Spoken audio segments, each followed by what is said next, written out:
Hello and welcome to another episode of That Made Your List, a weekly podcast where an average, ordinary film fan, me, interviews other average, ordinary film fans. My name is Dave Goodger, and this week I'm joined by Jeremy Adams. Hello, Jeremy. Hello, so glad to be here. Yeah, thank you very much for joining me. Absolutely. Right, before we get started on here, why don't you tell myself and I think we're up to 12 listeners now, a little bit about yourself. Well, sure. Well, I'm from Southern California here in the U.S. Actually, it's in Orange County, so I live near like Disneyland and places like that. I actually grew up here near the beach, and I just basically have been a lover of movies from a very young age. Been a little older than some people might realize. I was a kid in the 80s, so the first movie I actually saw in the theater was E.T., that I remember seeing. Yep. And so that from E.T. on, I mean, I was all about movies.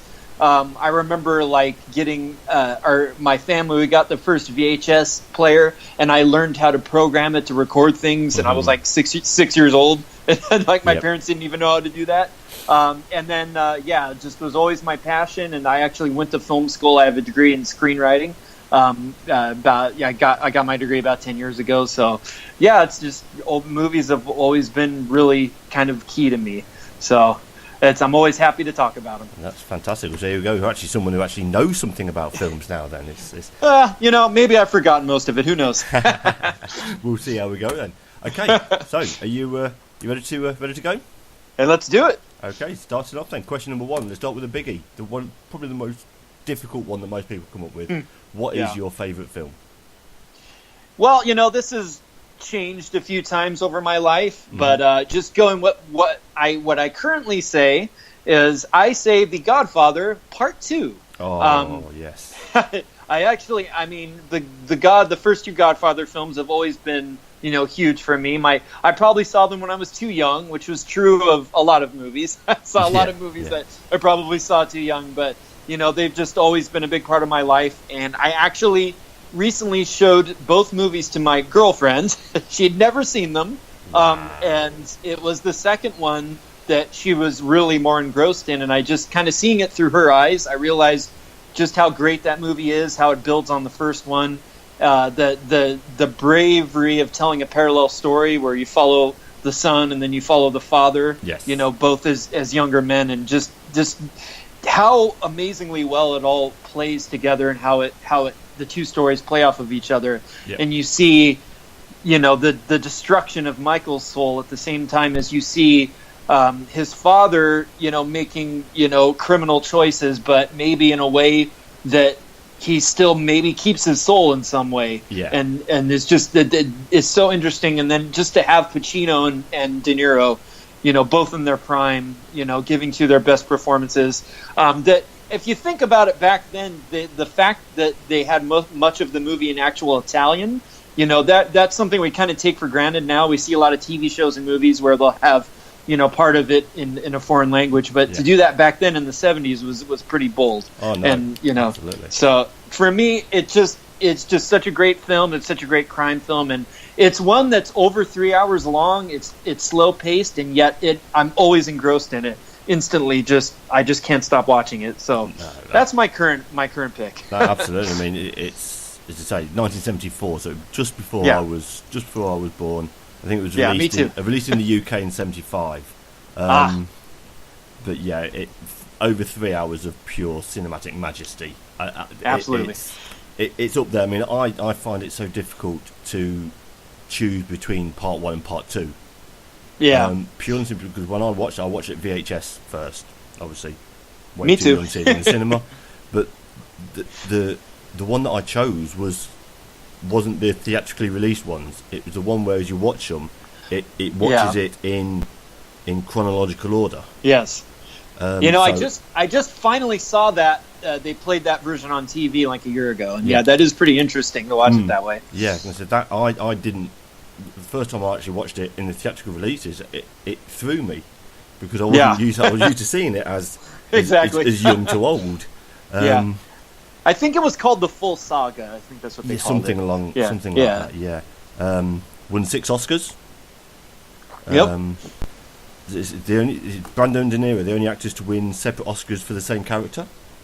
That one. Yes, I always think remember that one. male. Yes, I think male actor, the only one to win for the same character. Yes, it's pretty amazing. Absolutely, a great start. Great start to your list. Can't argue with that one at all. Thank you. Appreciate that. Okay, so moving on then. What was the last film you watched, either in the cinema or sitting at home? Okay, well, this will have been the last movie I watched. I did watch at home, and a little story behind it. My girlfriend's son, her older son, who just turned 11, has decided that he loves horror movies. Okay. So we've been starting to let him watch some horror movies, and then in the last weekend, we watched The Strangers, and then Sinister. Yeah, Sinister with Ethan Hawke. So the last one I watched was Sinister. And then really didn't care for The Strangers. I'd never seen it, and I know it has its fans, but I didn't like it. Mm-hmm. But I thought Sinister was actually really terrific. I was pretty impressed with Sinister. Directed by Scott Derrickson, who did Doctor Strange. Yes. So yeah, very very good filmmaker, and yeah, I thought that it was pretty well made, and there was some interesting story choices in that movie that kind of threw me for a loop. So I really did enjoy that one. Yeah, absolutely. I mean, I've started to watch it before. It's another one of those. As if you listen to the first episode where I interviewed myself, me and horrors, I have a love-hate relationship with horrors. I will sit down and think, let's watch this horror, and I get 5 minutes in, and my spine's going all to jelly. I'm like, nah, let's just watch some like. And that one does get very dark. I was a little surprised by how dark that one gets. There's some murder scenes that you see on film. They're projected on films like home movies. Yeah, those scenes are pretty rough. So yeah, I was a little taken aback by it. Went to some dark places, but very I was a good movie for sure. My eldest is just starting to get into horror as well. I mean, he's seen the list that I've just printed off, and he's gone through this and said, well, my favourite director. That's Wes Craven. I'm like, really? This is what Wes Craven films have you seen? Says, well, I've seen the YouTube summaries of all of his films. I'm like, oh my god, you just So we let him sit down. We let him watch Scream. I thought that's as pretty vanilla as you can start. That's a good starting point. It's a good start for it. But no, okay, didn't say Sinister. I'm gonna have to sit down and actually finish that at some point then, because that sounds like a good one. Yeah. Okay. It's pretty good, and unfortunately, I'm not hearing good things about the sequel, so I might avoid that one. I think most horror sequels, there's not many that actually build on the first one. Yeah, it's rare. Yeah. Okay then. So, what's your favourite action adventure? Well, it's another one of the movies that I saw at a very young age and made me a fan of movies, and that is, of course, Raiders of the Lost Ark, the OG Indiana Jones movie. Absolutely. And I don't know how much of it's nostalgia, but for me, I still feel like it's just the greatest action-adventure movie. Like, it's just, for me, it's just perfection, and, I can just watch it from beginning to end, and I never tire of it. No. And it's just the greatest hero, and it's just the action scenes, the truck chase, the opening sequence, it's just flawless. So for me, nothing ever beats it. I've yet to see something that surpasses it for me. Absolutely, that opening sequence is so iconic in cinema history now. It's the ball rolling down, and absolutely, it's been imitated and obviously put into comedy so many times as well. This is the highest form of praise is when someone rips off what you've done. Obviously Spielberg back in '81 with help from help from George Lucas doing what he does best is inventing stories, not so much directing them. But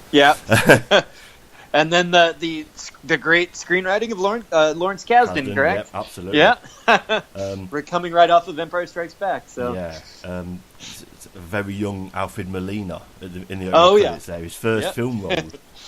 That's true. Yeah, it's got so many iconic moments with it, with the guy with the blade where he just pulls his gun and shoots him. Which was because Harrison Ford was sick. Yes, and he wasn't well enough to do the sword fight, so they improvised that, and it's iconic.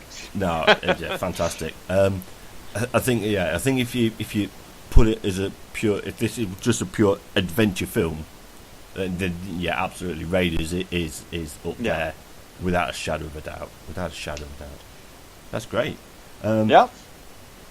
Right then. So, what is your favourite horror? And the funny thing is, I remember seeing my favorite horror movie and Raiders of the Lost Ark together.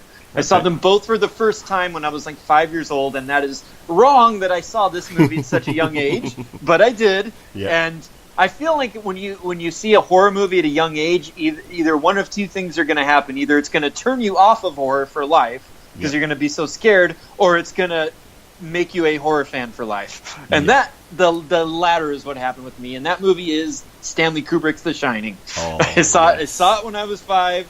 I've seen it probably 30 or 40 times since over my life, and to me, it made me a fan of the genre. I was captivated with it as a kid. I'm still captivated with it now. I still don't quite know what the hell is going on in it. There's a lot of ambiguity, but that's kind of what I love about it, and it's a slow burn, which I think most of my favorite horror movies are, where they don't start, at right off the bat with trying to jump scare you. They build up to it. They get you invested in the characters, in the situation, in the location, and then they build up to it. And I just think it's the greatest build up, and it's this really terrible, tragic family story at the same time that it's a story about possible supernatural things, and the way that Kubrick plays the mental state of the Jack Nicholson character along with these possible ghostly things that are going on in this hotel is just brilliant. And I think it's part of what it's the interplay there, almost kind of like the interplay I was talking about Godfather Part 2 with going the father and son story. It's the interplay with this guy's mental state, his alcoholism,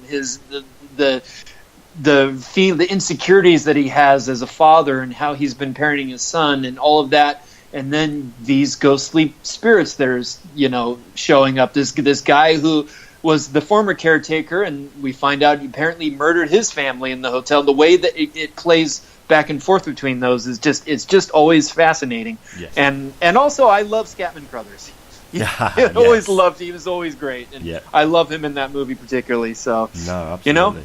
And even though the author Stephen King doesn't like the movie, and it does make a lot of left turns from the book, and I love the book as well, I still think as a movie on its own, it's just amazing. So I love The Shining. No, absolutely. Another one that I can't argue with. It deserves to be on the list. Is really good horrors. One of the most iconic movie images, obviously, is Nicholson with his head through there after hitting it down. Here's Johnny. I'm always reminded of this whenever I watch The Dark Knight. Total and utter U-turn from it. It is the internet theory that goes around that the Joker is Jack's kid Danny growing up. Oh yeah. how is the story of how his dad goes off all crazy, he goes at his mum with a knife, and then turns to me. That is cool. Yeah, if you think about it a little bit, then maybe either that or the Joker saw that movie, and that's what he was referencing. Because we kind of get the idea those stories are made up when he tells them. So each and every time. But I think every single episode so far, The Dark Knight has had a mention. Yeah, well, I have no problem with that. No, absolutely. There's another one that brings back another film that makes a very slight reference is the Toy Story. Is the pattern on the carpet of the pattern in the hallway. Oh yeah, that's right. It's exactly the same as the hallway carpet. That's true. From the overlook. But that's pretty cool. Yeah, absolutely. Brilliant. Okay, here's me thinking I'm going to drop in the title on one of these, but you're doing well so far. Okay. Okay, so moving on then. What's your favourite drama? Yeah, it's tough because there's a few that I love, but this one, I mean, you could say it's my favorite biopic, but I guess you could say it's my favorite. It's just a movie that I adore.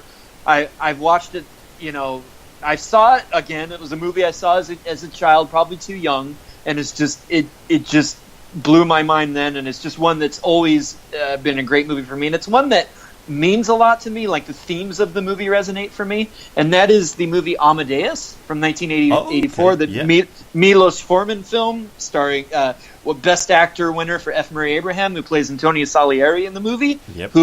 He was a composer who in the film he is a contemporary of Amadeus Mozart, the title character, one of the most famous composers, and in the film Salieri is a very jealous of Mozart, because he feels that he's given his life to music, he's given his life to God, and he feels that God has made his life is just about music, and that's what he does. And then he sees this other person who he feels God has given the true gift of music to, and this guy is kind of he's kind of not a great guy. He's just kind of a not a godly man at all, a very kind of a immature young guy who just gambles and drinks and is rude and has an annoying laugh, and Salieri just can't get his head around that this guy would be the greatest composer, the greatest musician. Absolutely. And it's just, the acting's great, the story, the themes of it, the idea of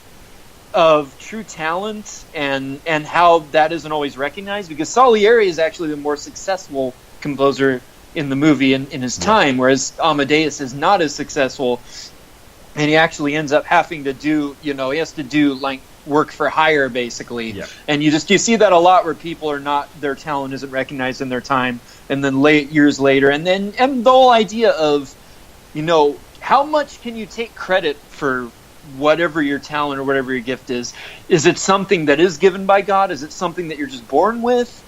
Are some people given talent, or do they actually have a personal claim on it? There's just so many things that I think about with that movie, and it's just brilliant filmmaking and just great acting, and there are a lot of dramas I could go with, but that one, it just always resonates with me every time I watch it. I will say, though, I do not like the director's cut. I prefer the theatrical cut.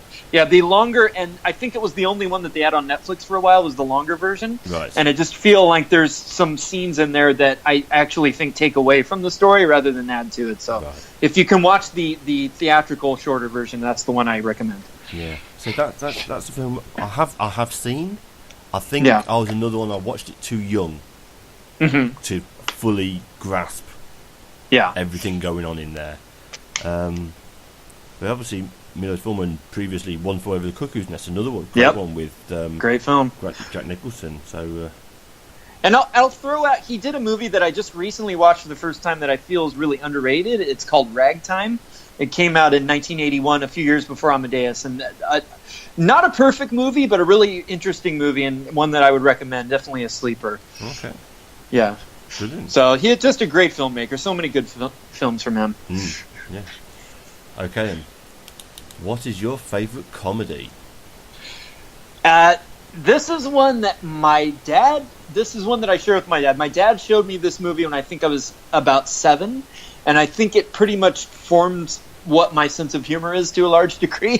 and then I'm trying to think, I hope that you let me say this, because I don't want to have to say, help, I'm being repressed.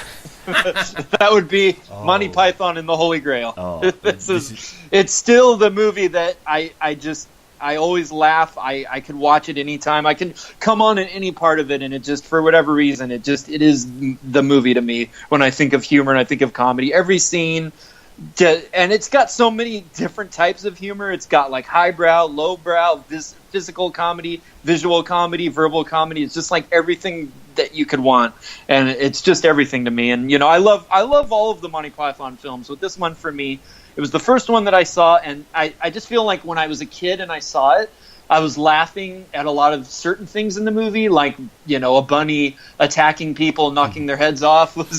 I was laughing at that. The animated monster that attacks, and then suddenly the animator has a heart attack, so the monster... Like, I just remember those being so funny, and now, as an older person, I laugh at other things.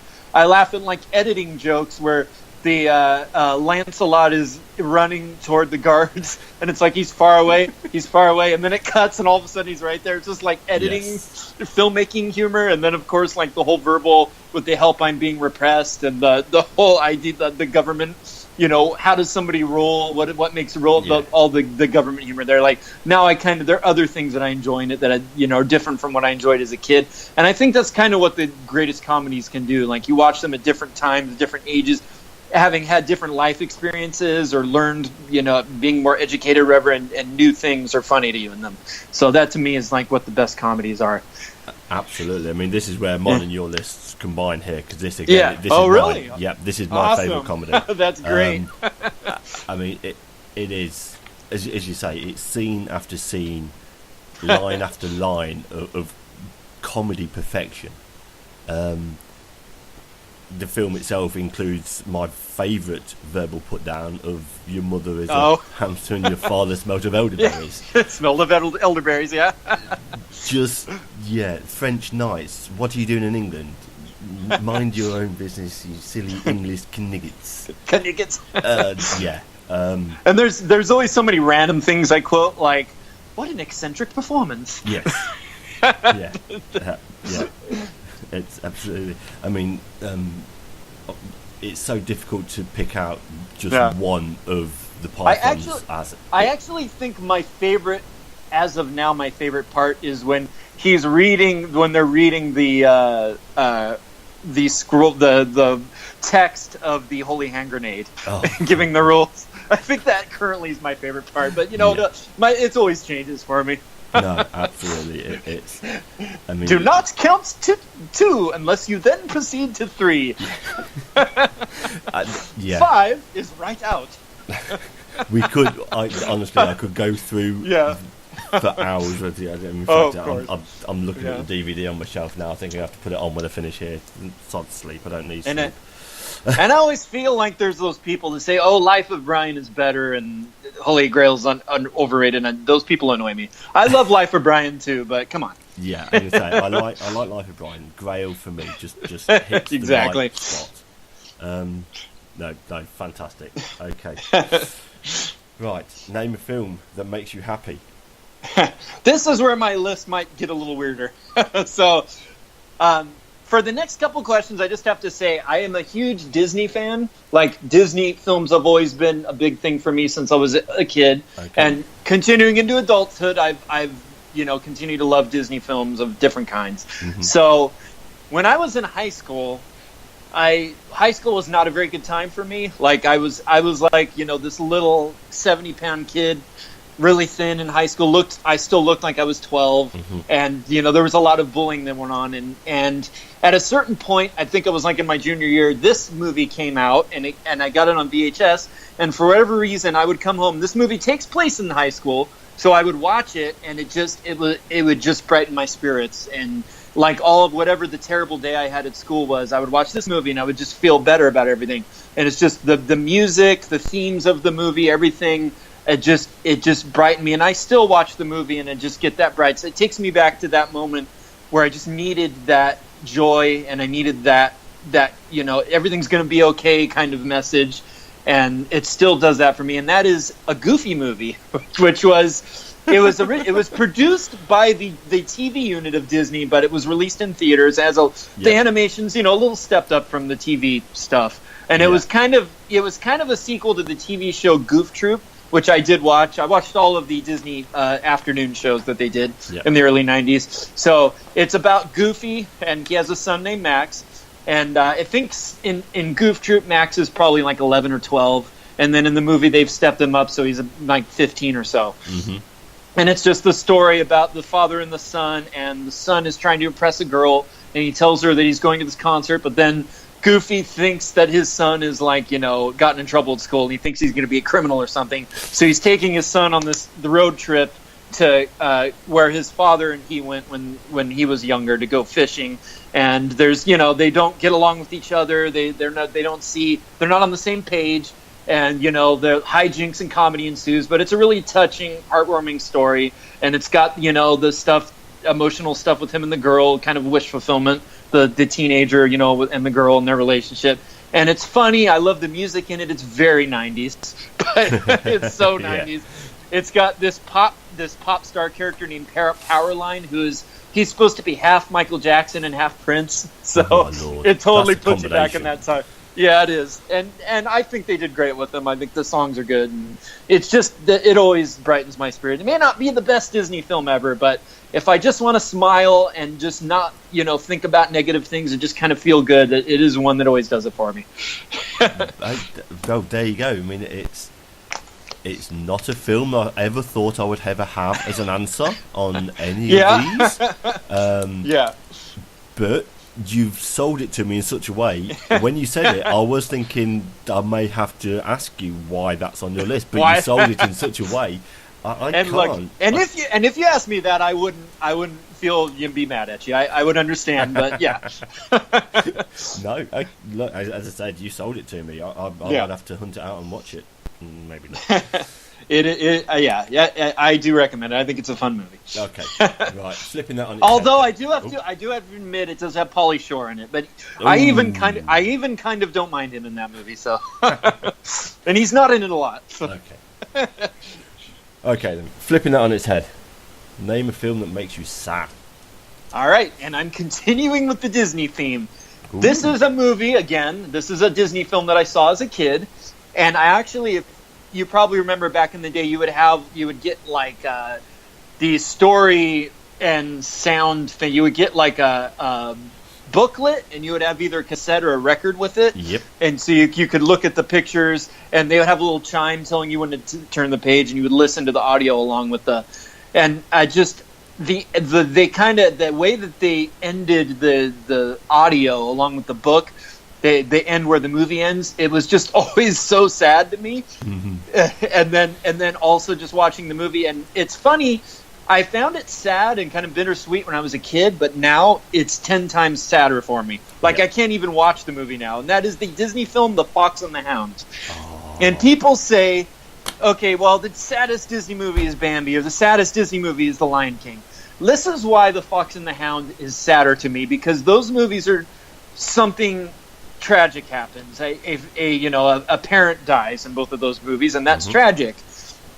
But this movie, it isn't. No one dies. That it isn't anything like that. It's just life is unfair and life sucks. And it's these two friends. They meet as children. It's a fox and a hound.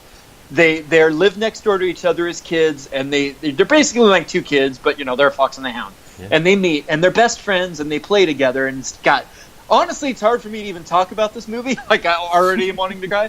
And obviously, like, he's a fox and he's a hound, and the hound's master is a hunter. And so, as they grow up, life pulls them apart, and it actually gets to the point where the hound has to hunt the fox and try to kill him because of things that have happened, and because that his owner is a hunter.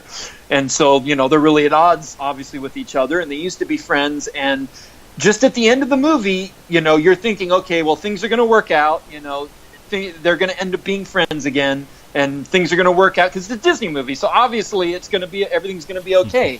Yeah. And that's not what happens, because that's not life. Sometimes life, there are people in your life that you care about, that you love, and life is going to take you away from that person and separate you from that person, and that's just the way that life goes.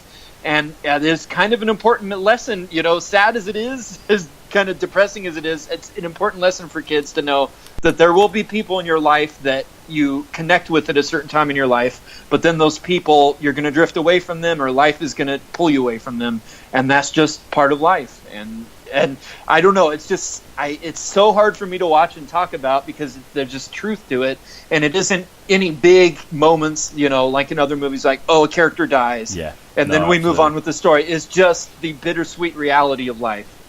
So, well, once again, our lists combine.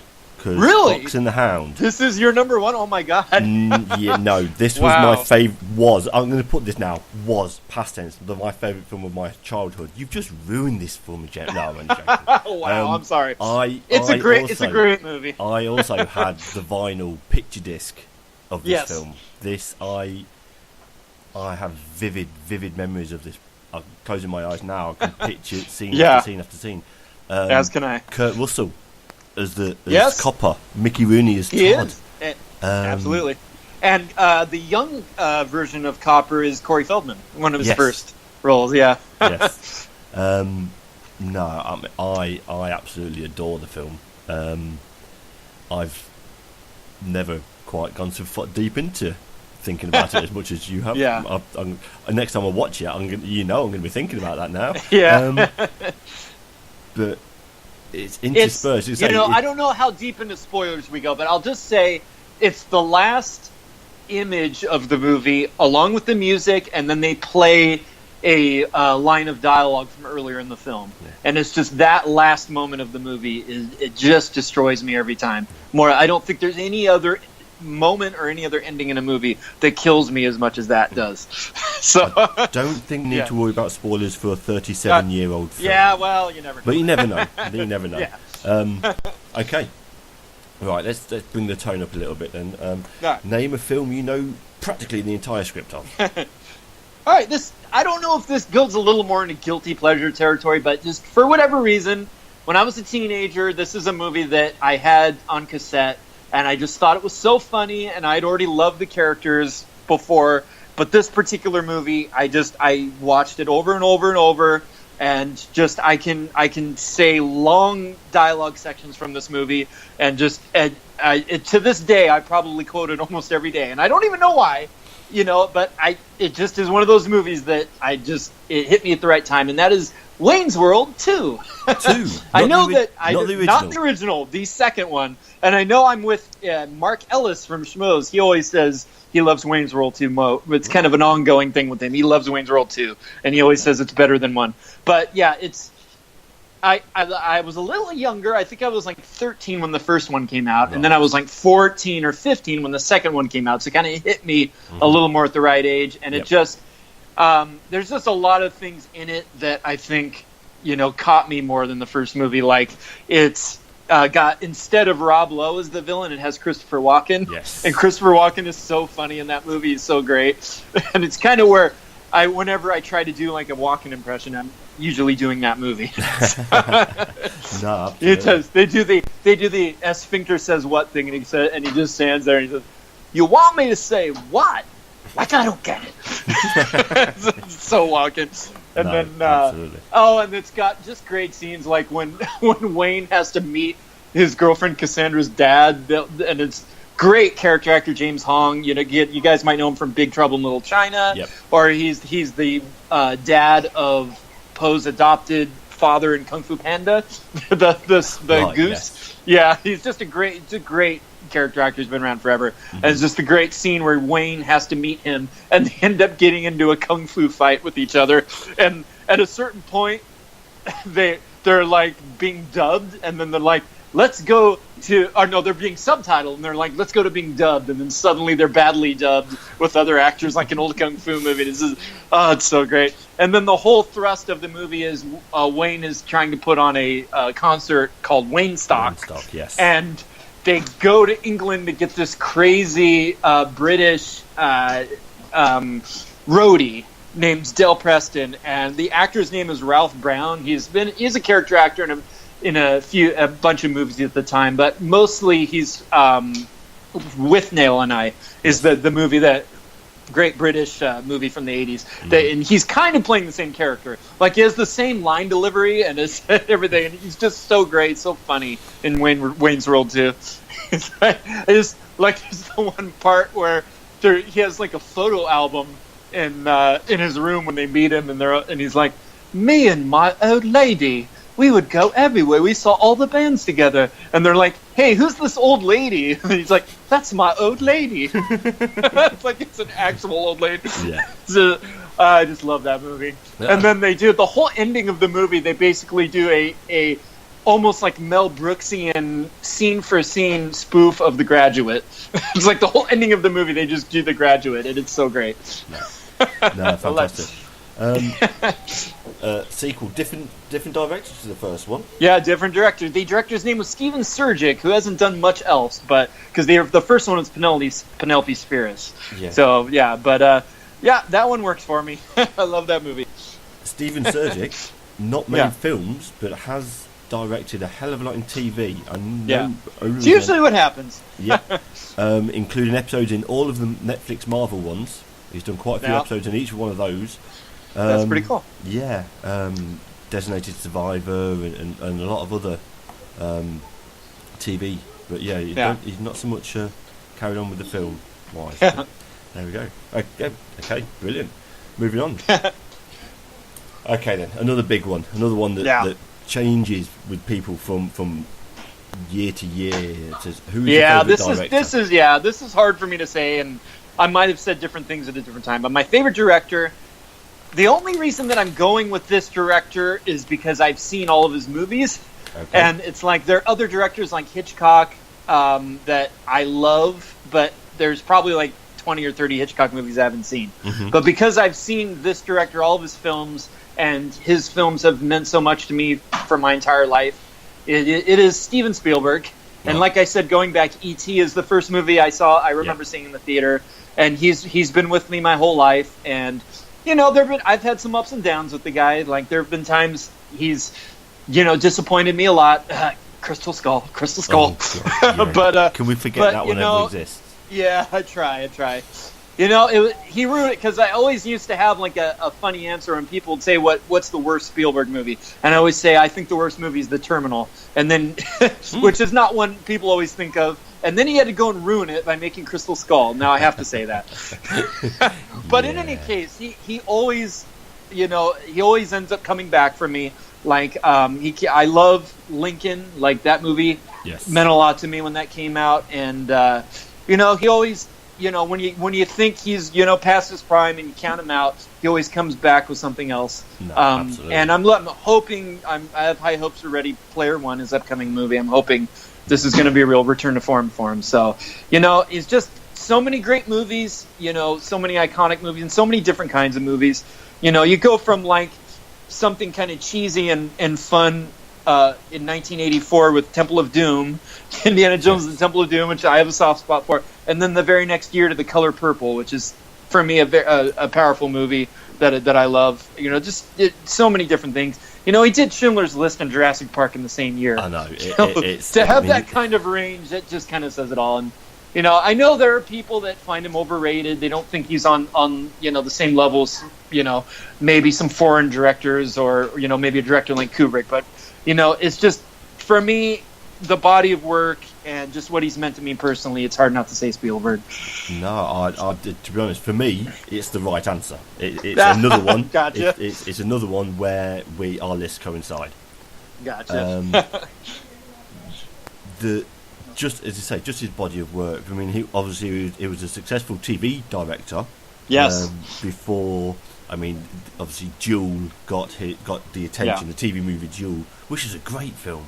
Oh, I love Duel. It's a great film. They expanded it and released it in theaters in Europe. So it's kind of like half a TV movie, and then there's the theatrical version as well. So, but and then obviously his first sort of big theatrical one in the States, Sugarland Express with Golden Dawn, and from there, his list. I brought it up on my phone. Just his list: Sugarland Express, Jaws, great. Close Encounters of the Third Kind, great. 1941, okay, fair enough. It's a slip up, but it's a slip up. It has its moments of utter hilarity. I do kind of like 1941. I do defend that one a bit. Yeah.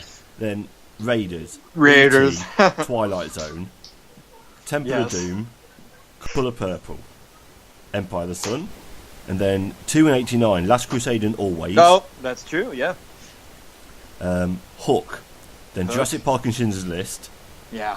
Then The Lost World and Amistad, another double bill. Yep.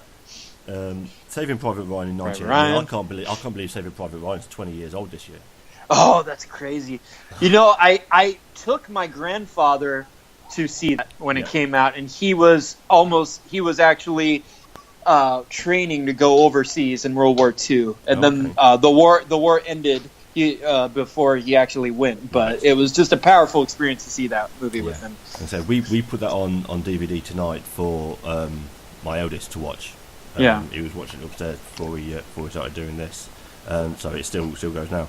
But then 2001, AI, then Minority Report and Catch Me When You Can in 02. Yeah. Terminator 04, War of the Worlds of Munich in 05. Yeah. Then we have the Kingdom of the Crystal Skull. Yeah. But then Warhorse, Tintin, Lincoln, Bridge of Spies, BFG, and then the Post last year. Yeah. Last year.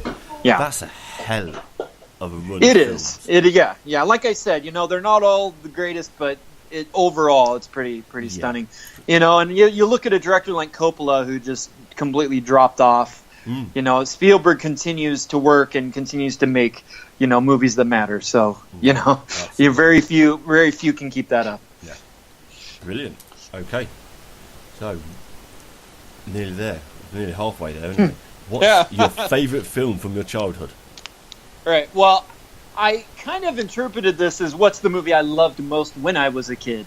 I don't know if that. No, I chose to interpret it that way, and this is actually the movie where I knew from a very young age, like seeing E.T. and seeing movies like Pinocchio, that I love movies. But there was one movie that actually made me realize I love movies to the point that I actually wanted to maybe make movies, or write about movies, or it jumped up to another level for me, and that was the movie The Neverending Story, which by Wolfgang Petersen, yes. German U.S. co-production. Saw it. It was projected at school when I was 5, and me and all the other kids watched it. I just remember being in a room of kids just being stunned by this movie. And it's just, I had a relative tape it for me on a VHS tape, and then I was able to watch it over and over. And it's not just is it, a fantasy movie and a movie directed, kind of at a kid. Mm-hmm. And by the way, very dark movie for kids. Like, there's a lot of dark stuff in that film. But it's a movie about imagination. It's a movie about storytelling itself. It's a movie about movies, really, because there is a moment in the movie where the lead character looks at the audience and you realize he's talking to you as the audience, and you're complicit in what's going on in the story and how it all is gonna end and how it all is gonna continue at the end. And for me as a kid to see that and recognize that and know that character was talking to me, and then to slowly realize the people that made this film, there are people that made this film, they wrote this film, and they directed it, and those people are speaking to me right now. Yeah. And they're trying to send me a message, and it just, the fact that a movie could work on that level, it meant a lot to me as a kid, and it still means a lot to me now. And does the movie totally hold up? No. I think there are a lot of younger people today that are watching and go like, this is cheesy and I don't get this and this is slow.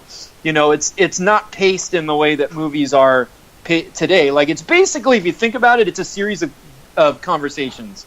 Like, each scene in that movie is a character going to find another character and having a conversation with them. And that it's kind of interesting to look at it that way, and it's not really the way we tell stories now. No. But for me, like, as a kid, it meant a lot, and I still think it's a pretty powerful movie in a certain way. And the practical filmmaking involved, the practical filmmaking is so intricate, and it's just, before computer effects, they had to build these giant sets and these models and all the stuff that they did then, and it's pretty amazing to look at that now. No, absolutely. I mean, the two things that jump out for me with Neverending Story. First of all, Falkor was cool.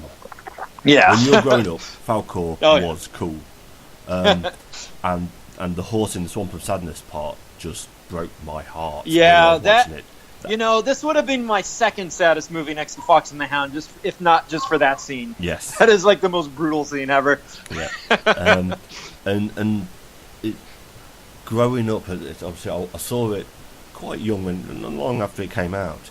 But it's only recently that I've been able to separate parts of, and this is going to sound really bizarre, parts of this and The Princess Bride, because I had it in my head that Peter Falk was narrating the I got you. Yeah, I had the two of them intertwined. That's somehow. Funny. It's but no. You could probably mix it up a little bit with Legends too. No, absolutely. You saw those at the same time. Yeah. And the director, obviously, Wolfgang Petersen, gone on to make some quite big films. Not all of them particularly good. A few of them great. 2006. We'll just leave that one there. But no, made some really good ones. I mean, just looking through. Clint Eastwood in The Line of Fire, Dustin Hoffman in Outbreak, Harrison Ford in Air Force One, Clooney in Perfect Storm, Brad Pitt with Troy. He's worked with some big people. Yep, he sure has. And before Neverending Story, he made the epic film Das Boot, or The Boat, which is a great film. Yeah, and absolutely. I saw that one as a teenager. That was one of the movies that kind of got me to really appreciate foreign cinema. So it's a great. Absolutely. If you're trying to see like a foreign film that's accessible and engaging, that's a good kind of a gateway movie. So great film. Yeah, definitely. Brilliant. Okay, so leading on a little bit from there, what's your favourite animated? Again, I'm a Disney fan, so I'm going to continue the Disney theme. Absolutely. I've actually been a part of a lot of like Disney fan groups, and a lot of the times it's a lot of women and ladies love Disney, and whenever I'm in these groups talking to these people, their favorite movie is never this one.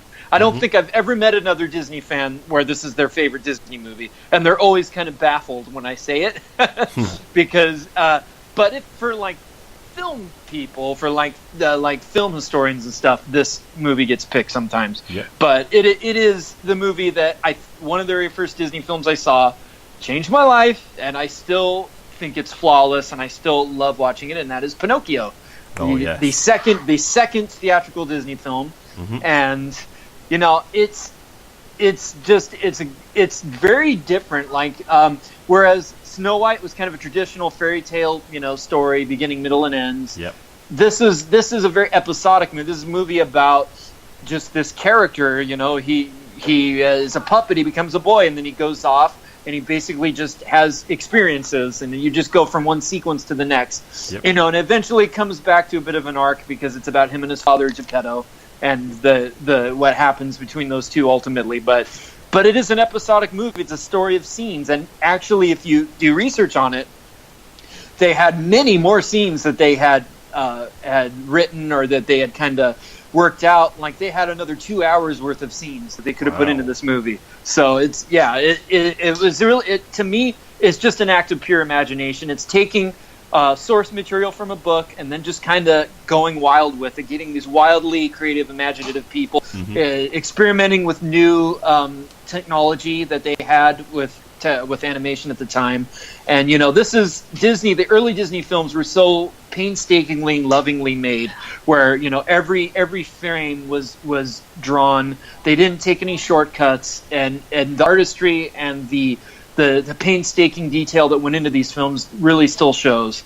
And this movie, it's scary at times, it's funny, it's silly, it's dramatic, and at the end, the lead character makes a heroic sacrifice of himself that to me is still so powerful, and it's just so amazing that in 1940 they would go to this, that they would have this in a film, ostensibly for children. Yeah, that they would have their lead character basically sacrifice himself. Yes. After making wrong choice after wrong choice after wrong choice to actually realize what really matters in life and make this incredible decision, this incredible choice of himself is still so powerful to me, and it just is one of the more meaningful moments for me in cinema still. So to me, Pinocchio it will always be my favorite. No, it's absolutely. You're right.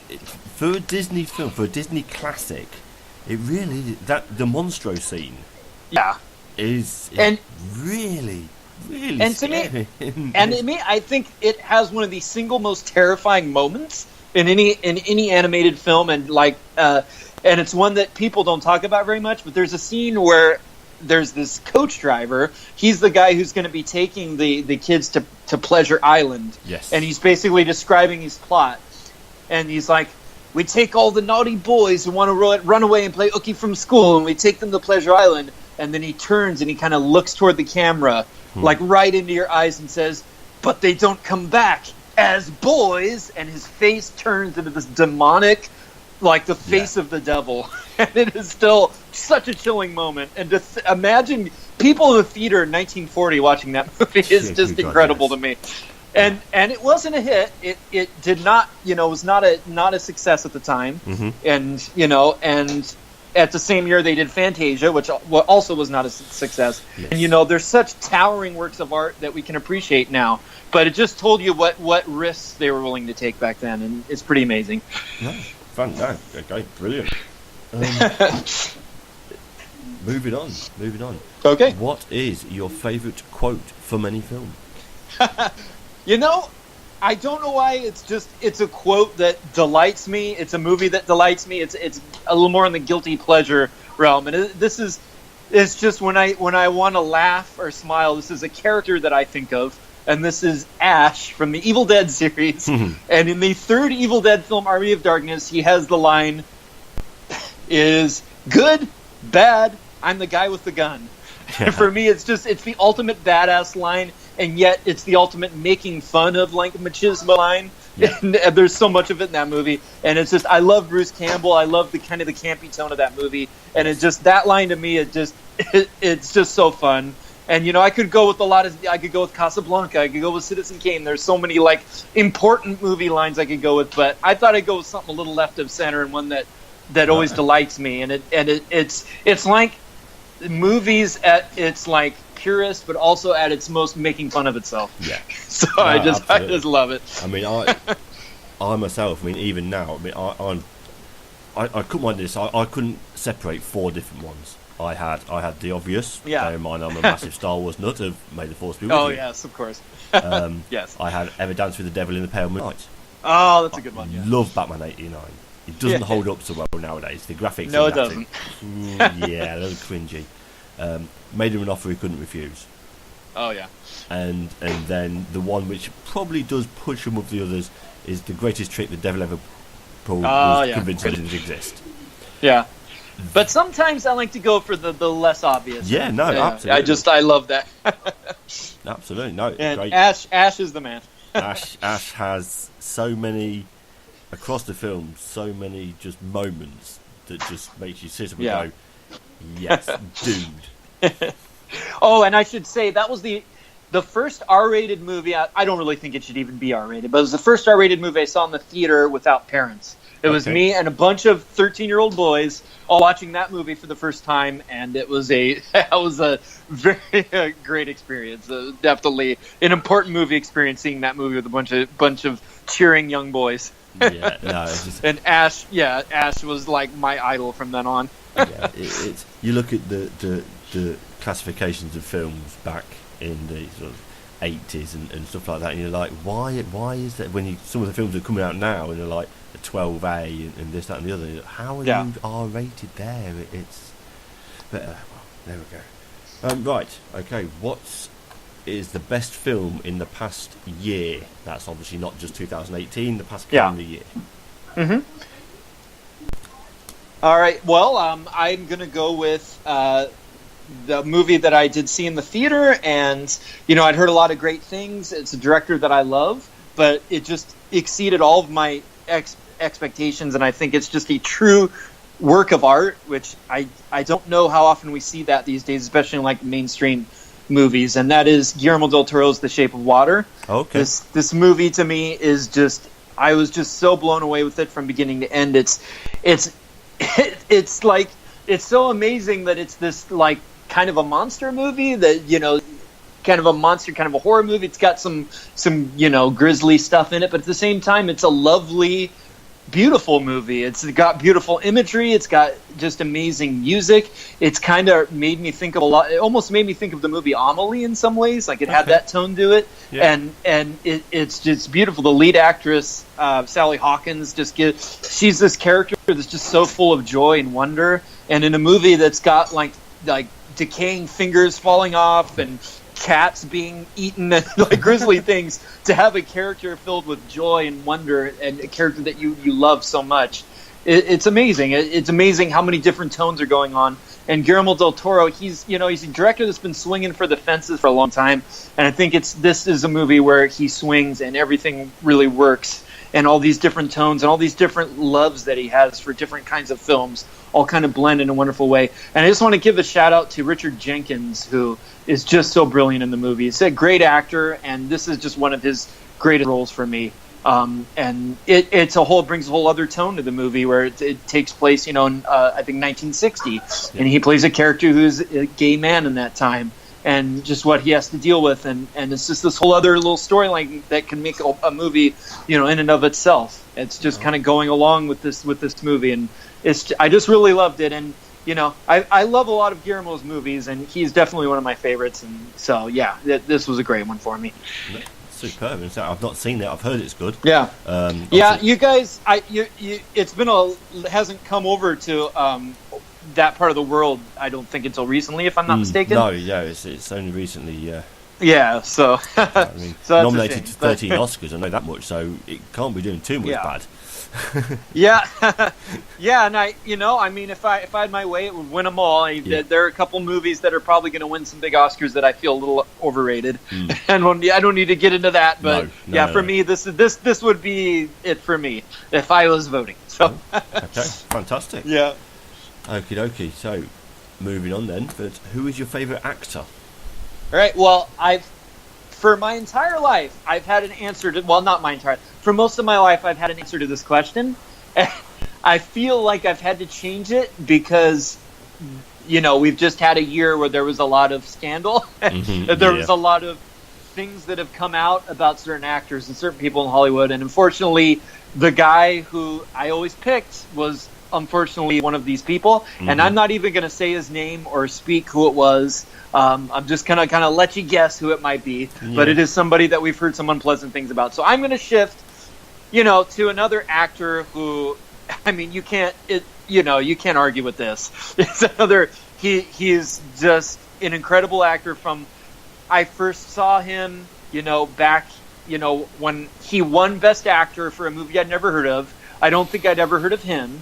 And I was like, what? Who is this? I was like 10, 11 years old. I'm like, who is this guy? Why? What is this movie? How is this guy winning Best Actor? What is this? So I watched the movie with my family on VHS, and I was like, well, this is the greatest actor who ever lived. Yep. And that is Daniel Day-Lewis. Yeah. And the movie was My Left Foot. And I just remember, what? My Left Foot? What is this? And just seeing that movie where he played the real life character, Christy Brown, a man who suffers from cerebral palsy. Yep. And going back that far, you see, how dedicated he was, how he actually, would physically restrain himself so that he couldn't move, so that he lived as if, he was a person that had this. He couldn't, his speech was impaired. Like, he actually, while they were making the movie, lived that way. Yes. And he is this kind of method actor where he invests himself in every role and just tries to live as those characters. And he'll take a year off to just immerse himself in the character that he's going to be playing, for a year before the movie. Yeah, and no, absolutely. He's just, there's few actors in cinema who go to the places that this guy goes to and, can play so many different kinds of characters, so many different, accents and just it's like different people. It's like you're watching that person, you're not watching this actor. And there's very few that can do that. And, he has said that he's going to retire, at this point. And, I have mixed feelings because if he retires now, what a body of work, it's amazing. But, Absolutely. Of course, he's not an old man. So, I want to see him keep giving us great art. But, either way, it's just, we should just be thankful for what he's given us as an artist. Absolutely. I mean, he's not what you call a prolific actor by any stretch of the imagination. I mean, he's got 30 credits to his name, and 9 of those are TV roles. So as you say, he's it's quality over quantity, which you can't argue with. He's antithesis of Dial in It In. I don't think you could ever claim he ever took a role for money. That's for sure. 3 Oscar wins, 3 Oscar nominations. The only actor to win 3 leading roles, and it's hard. He could have won more, as far as I'm concerned. He could have won 6. No, absolutely. One thing I do remember hearing about this. He was offered Russell Crowe's role in Man of Steel, and turned it down. Was he? Yes. Wow, I hadn't heard that. Wow. Yeah. I can't quite imagine Daniel Day-Lewis in a superhero movie. Yeah, I don't know. I don't know about that. Sit well, so I don't know that I can really see him being directed by Zack Snyder either. No, honestly. He was also offered, if I remember rightly, Viggo Mortensen's role of Aragorn Well, really, I hadn't heard that either. Yeah. The one thing I do know is that when they were going to make Lincoln originally, it was going to be with Liam Neeson as Lincoln. Directed by Spielberg, Yes. and then that kind of fell out, and Spielberg got Daniel Day-Lewis, and he's just so amazing and it's so incredible. But it's kind of interesting to think what that version would have been like. But it would have been very different from what the incredible performance that he gives. And obviously the only making time go on, sorry. Yeah, but making you believe that Lincoln has come from the past. And you're actually watching him. Yeah, he transformed I don't know. in that role. As much as I love Liam Neeson, I don't know that it would have gone to that level. No, not at all. I mean, obviously, again, the only time he's ever chased after a role he didn't get, he chased after John Travolta's role in Pulp Fiction. Oh, wow. Quentin Tarantino had already in his head cast John Travolta and turned down Daniel Day-Lewis for the role. Yeah, that's a little mind-boggling to think about that one. But then again, another one, you couldn't quite picture Daniel Day-Lewis in Pulp Fiction. So everything works out. Yeah. Okay, flip it on its head. Who is your favourite actress? Well, I'm going to jump back to more of the classic era with this one. And I'm going to go with an actress who had a very long career. She, was great as a younger actress, and then just so great later in her career. She never wavered. She was great in every genre, comedy, drama. She's iconic. She's very imitatable. But if you just watch certain key roles, she had such power on screen, and that is Katharine Hepburn. Oh, yes. I recently rewatched the movie The Lion in Winter. Mm-hmm. And if you think about it, I feel like she's a little miscast in that role because she was already getting a little older at that time. And I don't think the character she plays was supposed to be, she was supposed to be probably a bit younger, maybe, late 40s or whatever. Yep. But she just owns the role. She takes a role that maybe another actress could have played and makes it so that no other actress can play it. Yes. She the viciousness, the sweetness, the sensitivity, so many different levels that she plays, and I think what makes a great actor sometimes is how well they play off of their co-stars. Yes. And to see her play against Peter O'Toole, who's another one of the all-time greats in that film, is just incredible. And you go back to the screwball comedies of the 30s and 40s, like Bringing Up Baby. She's so funny, so great in that movie. The Philadelphia Story, playing with Cary Grant and James Stewart in that film, and then, so many great dramas. She's so wonderful in The African Queen, again, playing off a great actor with Humphrey Bogart. That's the film I'm best from. Yeah, and she's so great in that. And then, you go later on Golden Pond, later in her career, playing with Henry Fonda in his last role, and there's just the wonderful, sweet relationship they have in that film. And you could feel that she was channeling a lot of her kind of real life relationship with Spencer Tracy, who she had a long time, friendship, relationship, romance, and creative collaboration with.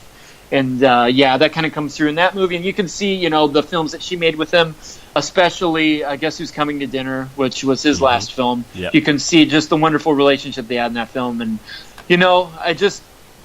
there's a lot of different, I could go Meryl Streep, I could go with a lot of great actresses, but Hepburn, it's just something about her and something about being able to look at that range from the early 30s to the 80s, and just what she did over her career is pretty amazing. So for me, I kind of put her at the top.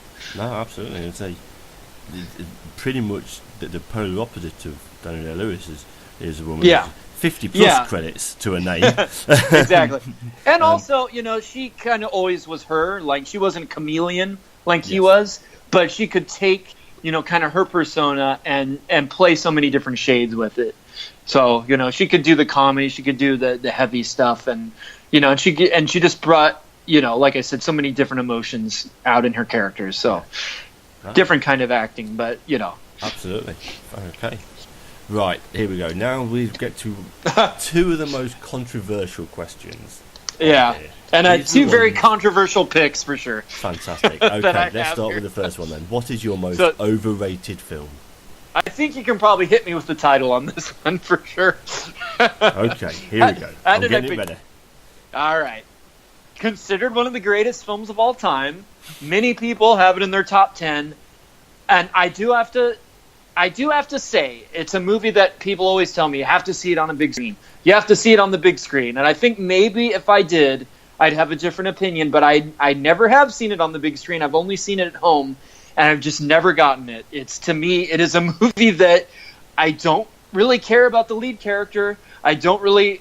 It all kind of just falls flat for me. It's nearly 4 hours long, and there are great visual sequences. There's great acting. I can't deny that there's tremendous high-level filmmaking, but I just personally am never engaged in the movie, and that is the classic Lawrence of Arabia, directed by David Lean. Right, This is the one Stop, right now. That made your list. Sit right, okay. Yeah. 97 Oscars, 3 Oscar nominations, I deserve 3.5 hours of David Lean classic film telling the story of T. Lawrence during World War One is overrated. I can't deny the filmmaking. I can't deny the acting. It just, some movies resonate with you and you relate to them, and some movies don't.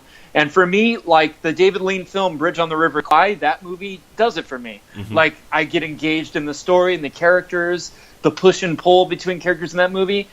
Lawrence of Arabia, it's a guy who decides he's going to go and go to war and do all this stuff, and I don't get what his motives are. I don't get it. It never sells it to me. And then, like, the last scene of the movie are these two people in a Jeep talking about this guy and everything that he did. And I'm like, what? I don't care. I don't care what they're talking about. It ends. The end comes up on the screen. I'm like, that's it. I just sat through 4 hours to get to that. There's a few movies like this where it's like, I can't deny they're classics. Yeah. I certainly think they deserve to be on lists of the great films or the most iconic or notable films, but just for me, it doesn't hit me. So I'm not saying it's overrated and that it's not great filmmaking or great acting. I'm only saying it's overrated in that, for me, it's overrated because it doesn't mean to me what other films do. No. Yeah. Okay. Yeah. That's okay. Fair enough. I mean, I've got Peter O'Toole in Lion and Winter. It's such a powerful, great performance, and then in Lawrence of Arabia, I find him kind of detached. Yeah, like I don't find the same, like he's sinking his teeth into it the way that he is in other films for me. Yeah, no problem. I mean, it's obviously overrated is very much a subjective question, as is pretty much every single one of these questions. I mean, two on mine are two of the most modern films that are quite popular: Mad Max Fury Road and Logan. They don't seem to hit with me quite as much as everybody else. Maybe I just need to watch repeat. And again, I think especially with Logan, a lot of people have an emotional reaction to that film. So if you don't have that reaction, you're not going to, it's not going to be the same for you. No. But yeah, there's a couple others. Another one I don't is a multi-Oscar winning classic is My Fair Lady. I never got that movie. Yeah, that one. It's I can take or leave with that one, but it's there's a few, but okay, right. Flip this one on its head. What is your most underrated film? All right, now I'm not going to deny there might be some nostalgia involved with this, but this is a movie I saw as a kid. It's a movie about my favorite cartoon character, my favorite comic character.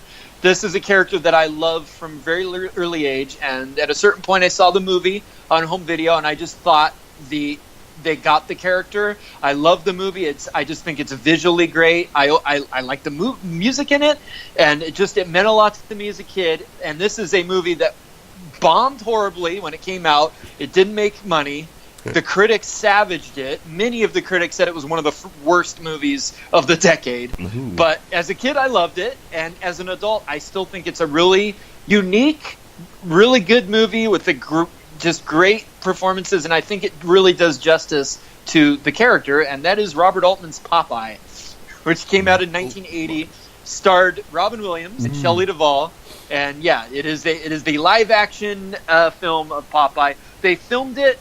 They basically built all of these sets on an island in Malta. I've been there. Yeah, you have. Oh, I always wanted to go. That's I've been crazy.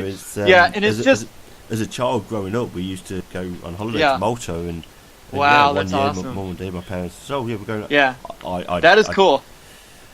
It's not a good film.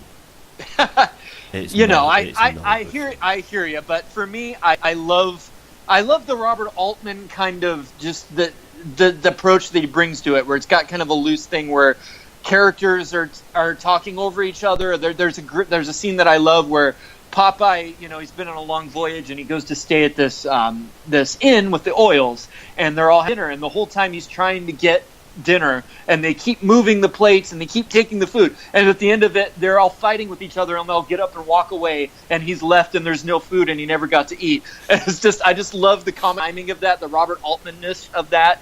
I just think Robin Williams is so great. He gets what the character was. His physicalness that he brings to it. I think Shelley Duvall is just, no one else could play Olive Oyl. I think she's genius. Later in the movie, Ray Walston shows up as Popeye's dad. I think he was a brilliant actor. He was, you know, he's in Fast Times at Ridgemont High as the high school teacher. He's in a great musical called Damn Yankees. Great actor.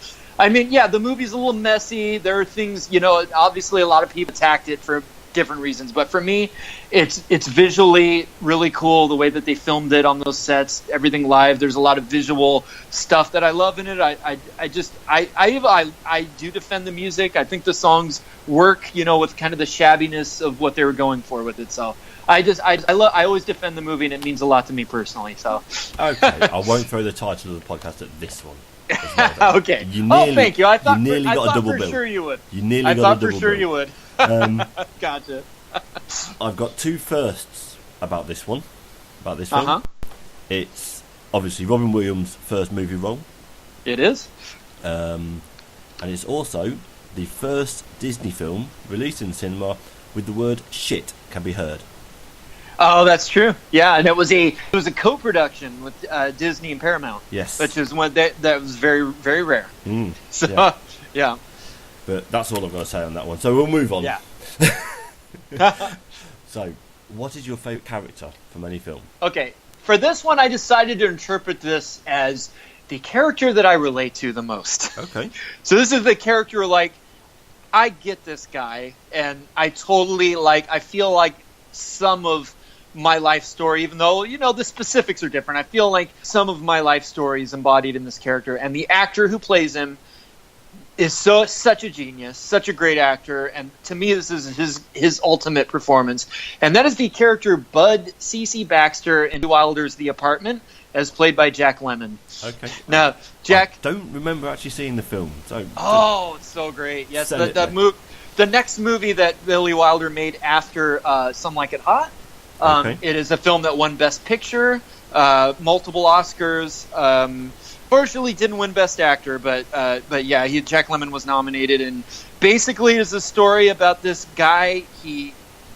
He's just kind of what you would say, just one of those people that just kind of drifts through life. Yep. He works in this big company, and he's kind of a mid-level guy, and he wants to move up in the ranks. He wants to be more successful, but he's just kind of a little aimless. And what he does is, these different executives in the company have kind of bullied him into letting them use his bachelor apartment for their sordid affairs. These men, they use these higher, you know, ups in the company, use his apartment to have affairs.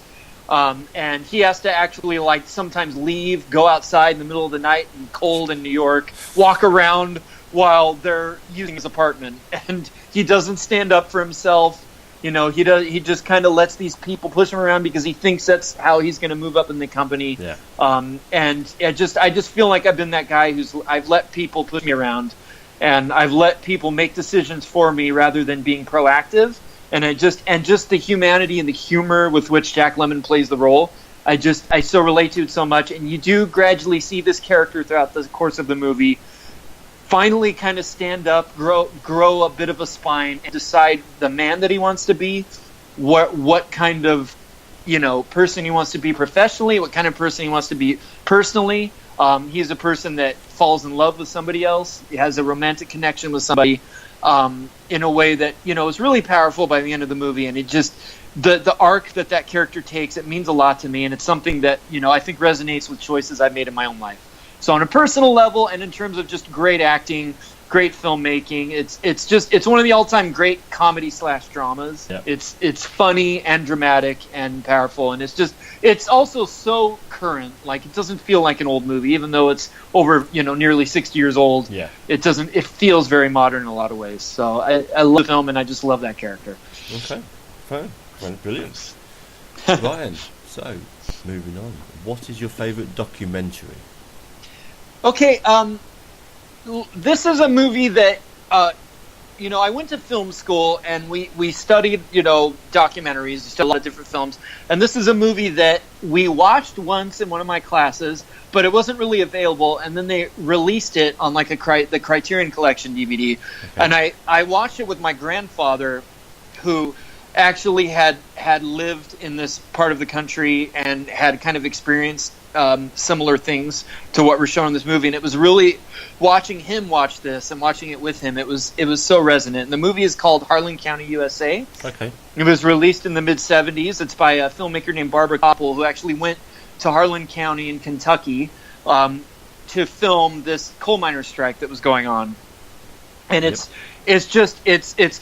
kind of what they call cinema verite, where they just drop you into it. It's almost like, the camera's like just there, like as an observer watching everything as it's unfolding. And it's dramatic, watching these people, these very poor people, having to go on strike, potentially losing what little they have, having to, fight to even be able to feed their kids while all of this is going on. Yeah. And the company, the coal mining company, hires these like strike breakers, and these people are like tormenting them. There's a scene where a guy, has a gun. The shotgun goes off screen. You don't know if maybe somebody's been shot. It's really terrifying, and it's all real, and it just shows you, what really goes on in parts of the world. We kind of, sometimes we live our sheltered little lives, and we don't really realize what people go through out there.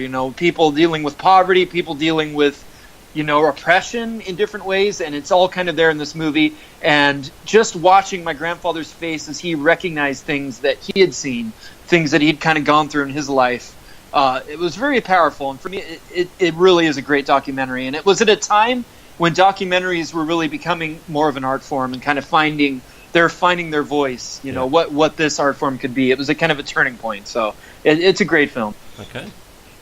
Oh, fantastic. Right then. So, there we go. Something a little bit of fun.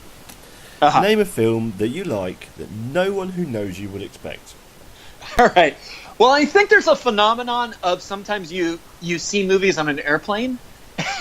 Like you're taking a trip, you see movies on a plane, and I feel like sometimes you enjoy movies more.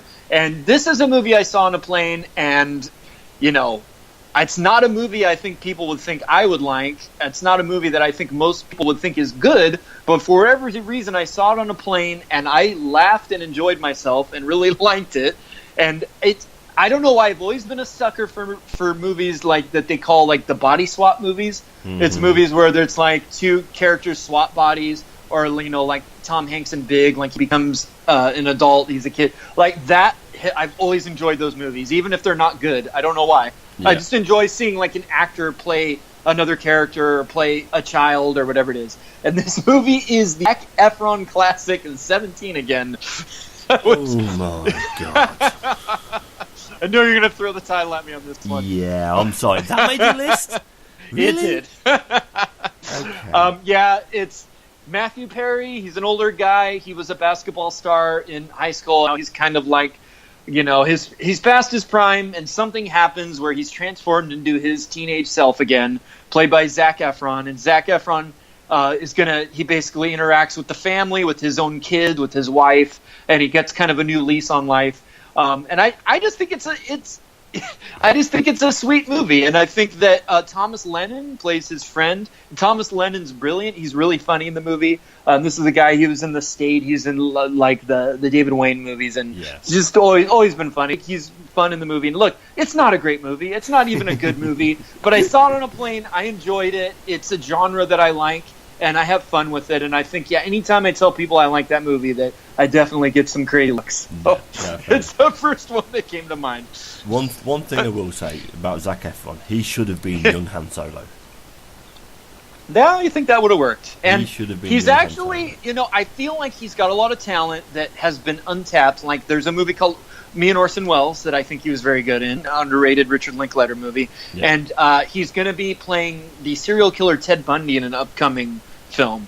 And I feel like this could be a turning point for him. Like maybe he could pull it off because he actually does fit the role. Like Ted Bundy was, a good-looking, charismatic guy who had this, tremendous dark side that no one knew about. And I think this could be a turning point for Zach. I could see, maybe people are going to start taking him seriously in a way they haven't before. Hopefully, yeah. Or it could be disaster. Who knows? Yeah, I mean, let's face it. This is coming from the guy that's just been in Baywatch.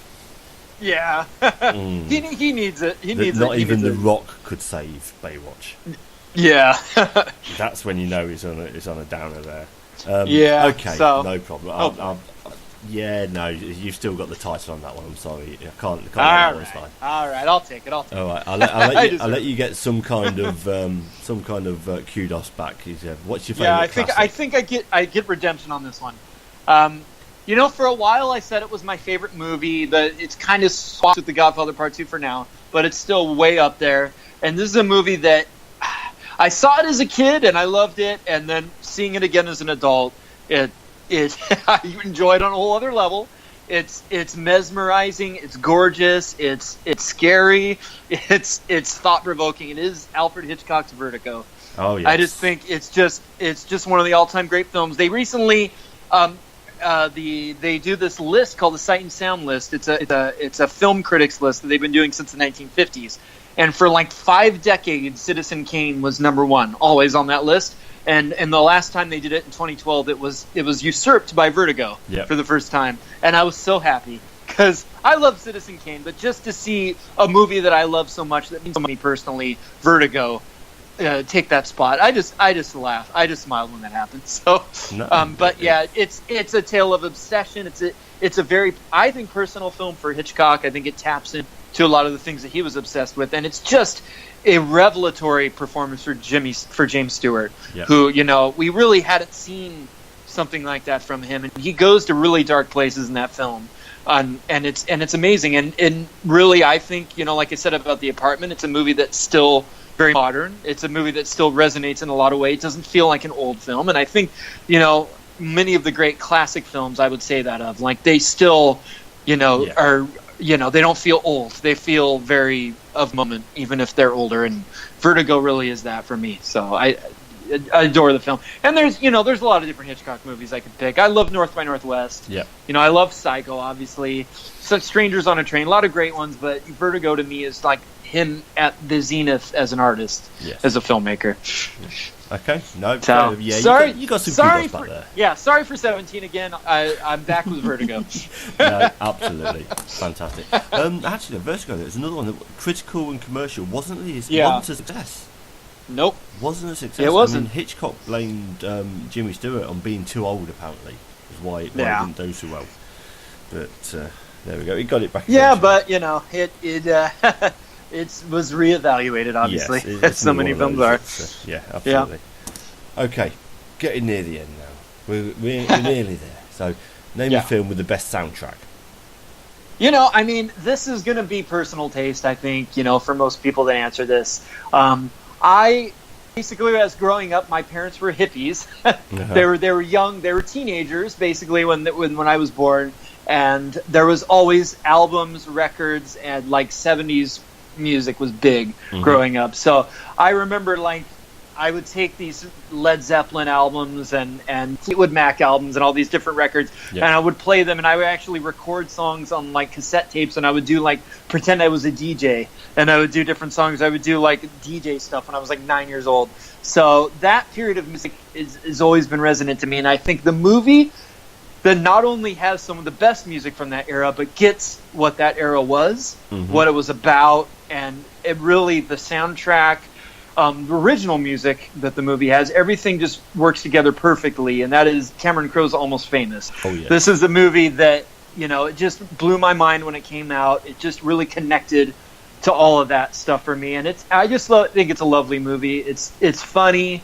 It's poignant. It's still, it's very very personal film from a filmmaker. It's directly autobiographical for Cameron Crowe, who is a young writer, music critic that was hired as a teenager by Rolling Stone to follow bands at the time. And he followed, as a teenager, he followed the Eagles and Fleetwood Mac and the Allman Brothers, all these great bands. And a lot of those experiences are captured in the movie in this fictional story with a band called Sweetwater. Not Sweetwater, I'm sorry. Stillwater. Yes. Stillwater's the band in the movie. And there's one moment in the movie where the lead guitar player in the band, played by Billy Crudup, he's just taken acid and he's kind of coming down and he's in a dark headspace, and he turns around to the young critic character that's kind of Cameron Crowe surrogate. His name's William Miller in the film, and he screams at him, "How do we know you're not a cop?" And that actually happens to Cameron Crowe. That Greg Allman, who was the leader of the Allman Brothers band, he actually did that to him when he was a teenager. So you get moments like that you can just feel there's reality to them. Like there's some real experiences put into it. And there's just so many great moments. The way the music's used so great. Obviously the scene where they're all the band and different people are on a bus and they sing along to Elton John's Tiny Dancer. Yes, it's just kind of an iconic moment.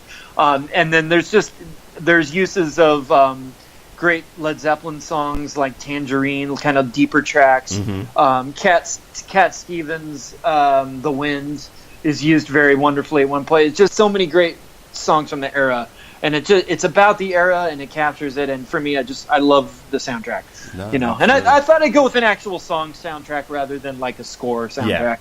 So absolutely. The soundtrack, you've got Bowie, Elton John, Led Zeppelin, Cat Stevens, Beach Boys, The Who, Simon and Garfunkel. It uses a Beach Boys song I didn't know called "Feel Flows" in the ending credits, and that is a great song that I discovered through the movie. It was a little bit of a blind spot, and now I listen to that song a lot. So few filmmakers are as good with putting soundtracks together as Cameron Crowe is. So, and it's probably his best moment for that. Superb. Okay, here we go. The penultimate one, but another big one. What's your favourite film franchise? All right. When I was a kid in the 80s, everything was Star Wars. Every kid was obsessed with Star Wars except me. I mean, I always liked Star Wars. I watched the movies, but for me, it was not the one. The one for me was the man with the hat, the man with the whip. It was Indiana Jones. He was, when kids were reading the Star Wars books and the comic books and all of that stuff, everything they could find. I was finding every Indiana Jones comic, every Indiana Jones book I could find. There was a series of YA novels in the early 90s about Indiana Jones that I read that I love. There's one. They take place in the 1920s, so it's kind of you get a little bit of the in between with him. And then of course there was the Young Indiana Jones Chronicles on TV, which George Lucas produced, which was not very popular at the time. But I watched every episode. I stayed up late sometimes to watch them. It's a character I've always been obsessed with. Yeah. I love kind of the idea that he's a hero, but he's very human, and he gets injured, and he makes mistakes, and he's not always on top of things, but he never gives up. He always keeps fighting, comes through at the end. And I was, a little bit of personal detail. I was raised in a pretty religious background as a kid.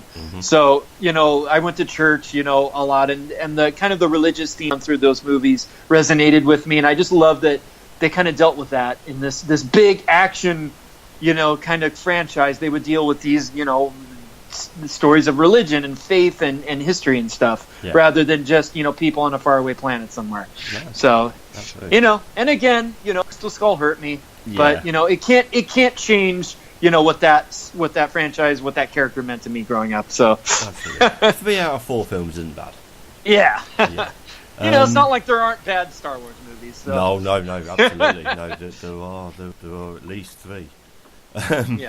Lord of the Rings, you got the Hobbit movies now, and Godfather's got Part 3. So there's always something. I'll defend Part 3. I'll defend. Part 3. I don't hate Part 3 either, but it is a bit of a black eye, but obviously an Outer Sequence trilogy. I'm calling it a trilogy because Kingdom of Yeah. Crystal Skull doesn't exist. An Outer Sequence Yeah. trilogy, which it's one of the first a movies, weird one of the first, for it, yeah. one of the first series that had a prequel. The Yes. second movie is a prequel. Yeah, Absolutely. and I always loved that as a kid. Like I always loved like that they jump back in time. Like it was at the time that Back to the Future was big, and just Yes. the idea that things would jump around in time was like concept for me as a kid. Yeah. You know, and Obviously, I still, think it's you know, I love Spielberg's- Memento. I love Pulp Fiction, so that's always been a cool thing. Yeah. So I think Spielberg's next one after Ready Player One is Indy 5. Yeah. Now, Yeah, I'm and hoping, you know, I mean, I'm hoping hope, that they hope go, springs eternal. I'm Hope hoping that springs they go eternal. the young Indiana Jones ring where they have Harrison Ford talking to some Yeah. classroom or something about what's happening, and then I have Yeah. a vision in my head, Chris Pratt coming in and playing the young Yeah. Indiana doing this. Yeah, I don't think that's where they're going from what I've heard, but it would be wonderful if they did. I think Again, that would be we a can great direction to go. But yeah, and there's a lot of, people talking about if he's going to die in the movie. That would mean that the Young Indiana Jones show isn't canon if they go there. But I don't know if it is canon or not. But yeah, I honestly don't want to see that. But I mean, maybe they could do it in a way that works. But I don't really want to see Indy die. No. No. We saw Han Solo die. That worked, but I don't need to see it again. No. Okay, here we go. Final Last one. question. We're nearly there. If there was going to be a movie of your life, Jeremy Adams, the movie. Okay. Well, Who would you- as I've always I'm a white American guy, and I've always been very thin throughout my whole life. So when I think of thin, white, brown-haired, good-looking actor and very talented, charismatic actor, the current one that I would think of that I would love to have play me in my life story is. He's not American, but he has a good American accent. That is Andrew Garfield. Oh, yes. I think Andrew Garfield, I'd love to see him play me. I feel like there's a bit of a resemblance. I mean, not huge, but enough. And he could play me back in my college days. He could play me at different times in my life. Yep. They could kind of, go through a span of years, and I think that would be great, and that would be like wish fulfillment. A great actor like that, and he's so good. He's so versatile. Movie like Silence, Yeah. I think he was so great, so powerful in that. And Hacksaw Ridge, he had a great year with those two movies. Yes. And then I actually think he did bring something to when he played Spider-Man. I do think that he's fun in that kind of role, even though I hate those movies. But they weren't his fault. So No. yeah, that would be wonderful. But I'm not gonna say I'm as good looking a guy as Andrew Garfield. So I think if we're gonna go with the more realistic. Yeah, okay. Right, casting yeah. directors just got involved. Yeah, and they're like, Andrew Garfield, I don't know if that, I don't know if that's going to work. So, an actor who doesn't have the looks of Andrew Garfield, he's probably about as thin as I am, underweight, and, kind of a odd looking guy. He's a talented actor. He's been around for a long time. He's done comedy. He's done some more dramatic stuff. There's an actor named DJ Qualls. I feel like maybe that would be a little more realistic. Okay. And he's that wouldn't be too bad either. Okay. I could if you had it like in college, my college days when I was all like in like serious hipster kind of art school guy, I could see DJ Qualls playing Jeremy at that time. that image fits in my head somehow. Okay. And if you don't know him, he was in like I think he was in Road Trip. No, he was in one of those type of movies back then. I think he was in Road Trip. And then if you watch the TV show Fargo, he played a hitman. He played a hitman in season three. I think it was, or was it? I think it was season 3. It was 2 or 3, and yeah, he was pretty good. He was very chilling in that. So yeah. Okay. Brilliant. And we are done. All right. Thank you once again to this week's guest, Jeremy. Jeremy, you've got some things you're involved with. Yes, I do. Tell us about it. So, all right, I am involved. Online. We have Worldwide Movie Games, which is a YouTube movie trivia channel. We multi different shows that we put up on there, and it's all kind of inspired. If you know the Trivia Schmodown, that is a big deal on YouTube. It's all kind of inspired by that. We started as fans of the Schmodown, but now we have this channel. And I'm the head question writer for There Will Be Trivia, which is a movie trivia tournament style trivia show that we do. Mm-hmm. And then we also have one that I run called Full Metal Trivia, which is more of a multiplayer. We get like 6-7 players at a time. Sudden death elimination style movie trivia battles, and we do some other fun things on there too. We do specialty trivia matches and things like that. And we also on Full Metal Trivia, we also we actually call it Full Metal Media is our channel, and we do like shows where we talk about movies, top 5 movies, and things like that. And then also there's on the Worldwide Movie Games channel, there's Movie Battleground, which is a debate show, and I compete in there sometimes. So you can find me on any of those channels, any of those shows, and I also have a YouTube channel, Jeremy Paul Adams, Facebook, Jeremy Paul Adams, and Twitter, Jeremy Paul Adams. You can find me any of those places. Superb. Thank you very much. Right, just to remind you guys listening, we're on iTunes, Podbean, and on Stitcher now as well. Putting it out as many places as possible, just plastering away with it. So if you please subscribe, rate, review us. If you've got any comments or questions, or indeed even fancy being where Jeremy is, and I don't mean Orange County, although I'd quite like to be there. The pod has its own Twitter feed in @ThatMadeYour. We've also got our own Facebook page of That Made Your List. I've been Dave Goodger, he's been Jeremy Adams, and this has been That Made Your List.